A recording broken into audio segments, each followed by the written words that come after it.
10 साल बाद जम्मू कश्मीर में होगा चुनाव। 10 साल बाद, बहुत बड़ी बात है ये।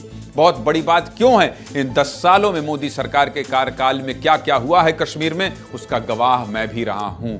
370 का खात्मा जब कश्मीर से हो रहा था, उस दौरान 2 महीने मैंने कश्मीर में बिताए हैं, बिना फोन के बिताए हैं। आज वो सारे अनुभव भी आपको बताऊंगा, लेकिन खबर क्या है, सबसे पहले खबर की शुरुआत कर लेते हैं और खबर जान लेते हैं। चलिए खबर की ओर बढ़ते हैं। बहुत बड़ी खबर है, आज की सबसे बड़ी खबर है। जिस जम्मू कश्मीर के चुनाव का सिर्फ जम्मू कश्मीर को ही नहीं, पूरे देश को इंतजार था, उसकी तारीख आ गई है। पूरे 10 साल बाद जम्मू कश्मीर में चुनाव होने जा रहा है। जम्मू कश्मीर के साथ ही हरियाणा विधानसभा चुनाव के तारीखों का भी ऐलान हो गया है। पहले आप चुनावी कैलेंडर देख लीजिए, फिर विस्तार से बात करेंगे और ये मैं आपको समझाता हूं विस्तार से। देख लीजिए, हरियाणा में विधानसभा चुनाव 90 सीटों पर सिर्फ एक ही फेज में होगा।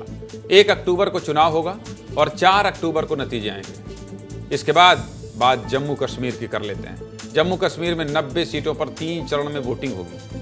पहले फेज में 24 सीटों पर 18 सितंबर को वोटिंग होगी। दूसरे चरण में 26 सीटों पर 25 सितंबर को वोटिंग होगी। तीसरे चरण में 40 सीटों पर 1 अक्टूबर को वोटिंग होगी। चुनाव आयुक्त को सुना दीजिए क्या कह रहे हैं, उसके बाद आगे बढ़ते हैं। Elections in J&K will be held in 3 phases.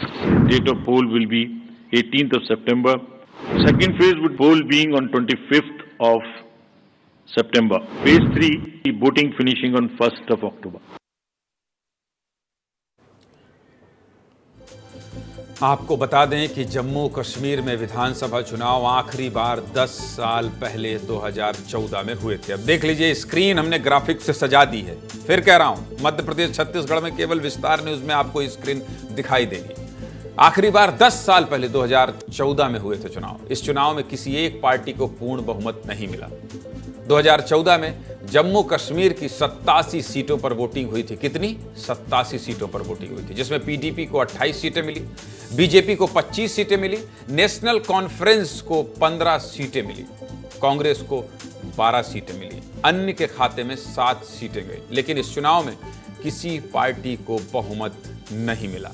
इसके बाद पीडीपी बीजेपी गठबंधन की सरकार जम्मू कश्मीर में बनी थी और महबूबा मुफ्ती मुख्यमंत्री बनाई गई थी। जून 2018 में बीजेपी के समर्थन वापस ले लेने से जम्मू कश्मीर में सरकार गिर गई थी। समझ गया? अब 2014 में बनी सरकार जम्मू कश्मीर में सरकार नवंबर 2021 में गिर गई और विधानसभा भंग कर दिया गया।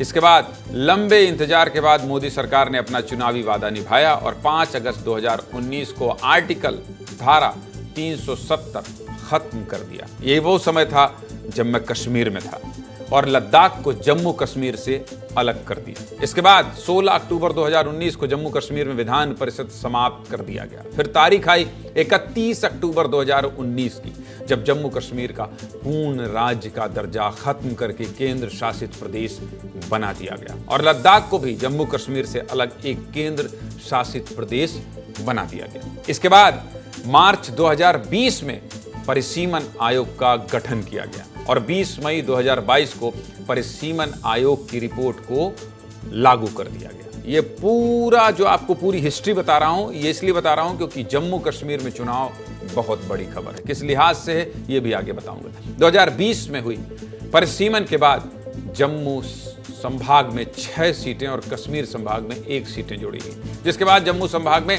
43 और कश्मीर संभाग में 47 सीटें, मतलब जम्मू कश्मीर में कुल 90 सीटें हो गई, जिस पर 3 चरण में चुनाव होने हैं। समझ रहे हैं आप? बहुत आहिस्ते से समझा रहा हूं। जम्मू कश्मीर में आर्टिकल 370 हटने के बाद पहली बार विधानसभा चुनाव हो रहा है, पहली बार। इसलिए चुनाव बहुत खास है। मैं खुद जब आर्टिकल 370 हटा था, कई महीने कश्मीर में रहा, कई महीने कश्मीर में रहा और यकीन मानिए फोन चालू नहीं था, फोन चालू नहीं था। बिना फोन के हम वहां रहते थे। ओबी वैन के टॉकबैक से ऑफिस में बात करते थे। ओबी वैन जो सैटेलाइट वाला वैन होता है जिससे टीवी में बातचीत किया जाता है, ऐसे कैमरा चालू करने के बाद ऐसे हाथ हिलाया करते थे और अगर एमसीआर में या इंजस्ट में कहीं कोई देख लिया कि हाँ ये हमारे रिपोर्टर वहां खड़े हैं, हमला भी हुआ था मुझ पर। बहुत मार पिटाई भी खाए थे क्योंकि उस समय हालात तनावपूर्ण थे। लेकिन अच्छी बात यह है कि कोई जान माल की हानि नहीं हुई थी और 370 जब हटा था तो पूरे देश का मीडिया तो था ही, केंद्र सरकार भी पूरी नजर बनाए हुई थी। इस वजह से 370 हटने के बाद भी कोई ऐसी स्थिति, अप्रिय स्थिति नहीं घटित हुई थी, जिसके बाद से आज ये बात हो रही है, क्योंकि चुनाव होने वाला है। इस बार के चुनाव में जम्मू कश्मीर में क्या क्या चुनावी मुद्दे हो सकते हैं वो भी जान लीजिए। जम्मू कश्मीर में सबसे बड़ा मुद्दा आप जान ही रहे हैं, गोलीबारी से जुड़ा आतंकवाद है। चुनाव में भी ये मुद्दा गूंजता रहेगा, इसकी पूरी संभावना है और इसको लेकर राजनीति भी होगी। इसके अलावा जम्मू कश्मीर में सुरक्षा एक अहम मुद्दा हो सकता है। रोजगार को पार्टियां चुनावी मुद्दा बना सकती हैं, हर चुनाव में रोजगार चुनावी मुद्दा होता है। साथ ही कांग्रेस, पीडीपी, नेशनल कॉन्फ्रेंस जैसी पार्टियां पूर्ण राज्य का दर्जा दिलाने का मुद्दा भी उठा सकती हैं। लेकिन पूरे चुनाव में जो मुद्दा सबसे ज्यादा गूंज सकता है वो है आर्टिकल 370 और 35A हटाए जाने का मुद्दा। इसके अलावा केंद्र से पार्टियों से कैसे रिश्ते हैं ये भी चुनावी मुद्दा बन सकता है।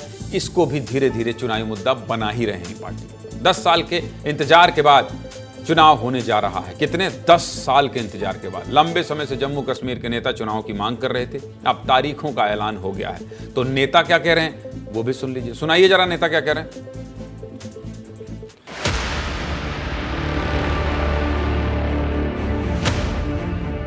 कि अभी 3 बजे तक किसी को यकीन ही नहीं था।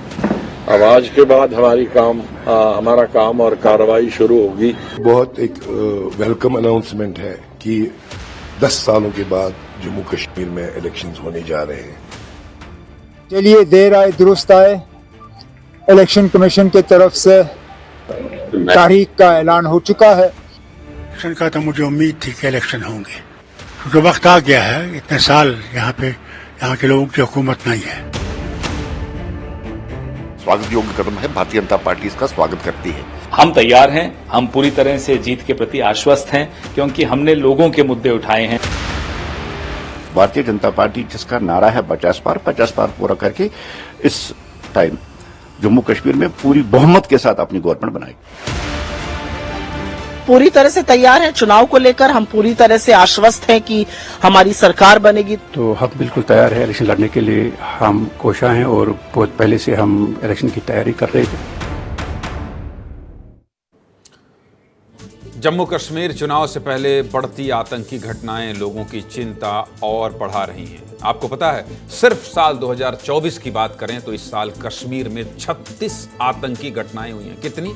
36 आतंकी घटनाएं हुई हैं। इन घटनाओं में 18 नागरिकों की मौत हुई है, 19 शहादत हुई और 35 आतंकी मारे गए हैं। ये वो आंकड़ा है जिसको लेकर जम्मू कश्मीर के लोग भी चिंतित हैं, देश के लोग भी चिंतित हैं। इस बढ़ते तनाव के बीच चुनाव चुनौतीपूर्ण तो है।